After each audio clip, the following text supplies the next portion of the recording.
മംഗളവാർത്തയുടെ 23-ാം ദിവസം മറ്റുള്ളവർക്ക് സന്തോഷം നൽകുന്ന ഒരു സാന്നിധ്യമായി മാറുവാൻ നമുക്ക് കഴിയുന്നതിനെക്കുറിച്ച് ചിന്തിക്കാം. പിതാവ് സ്വർഗത്തിൽ നിന്ന് അയച്ച് മനുഷ്യനായി ഭൂമിയിൽ അവതരിച്ച ഈശോ സ്വർഗത്തിൻ്റെയും ഭൂമിയുടെയും മധ്യേയുള്ള ഒരു ഗോവണിയായി മാറി. ദൈവത്തിൽ നിന്ന് അകലുന്ന മനുഷ്യരെ ഇപ്പോഴും വിശ്വാസത്തിലേക്ക് നയിക്കുവാൻ തൻ്റെ ദൂതന്മാരിലൂടെ സ്വർഗീയ സ്നേഹവും സന്തോഷവും ഈശോ അയക്കുന്നു. ക്രിസ്മസ് ദിനങ്ങളിൽ നാം ഏറ്റവും കൂടുതൽ കാണുകയും കേൾക്കുകയും ചെയ്യുന്ന പേരാണ് ക്രിസ്മസ് പാപ്പായായി അറിയപ്പെടുന്ന സാന്താക്ലോസ്.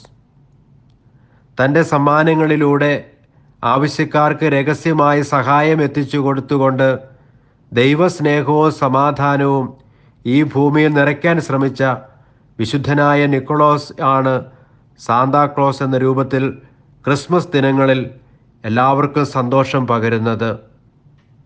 ഒന്നും പ്രതീക്ഷിക്കാതെ മറ്റുള്ളവർക്ക് ആവശ്യമായ സഹായങ്ങൾ നിറഞ്ഞ മനസ്സോടെ നാം ചെയ്യുമ്പോൾ മറ്റുള്ളവർക്ക് സ്വർഗീയ സന്തോഷം പകരുന്നവരായി മാറുവാൻ നമുക്കും കഴിയും.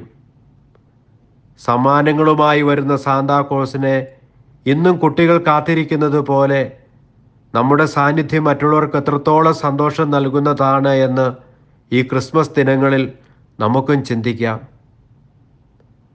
ഈശോയെ നന്മ നിറഞ്ഞ ഒരു ജീവിതത്തിലൂടെ അനേകർക്ക് സന്തോഷവും സമാധാനവും നൽകുന്ന ഒരു സാന്നിധ്യമായി മാറുവാനുള്ള കൃപാവരങ്ങൾ ഞങ്ങൾക്ക് നൽകണമേ. ആമേൻ.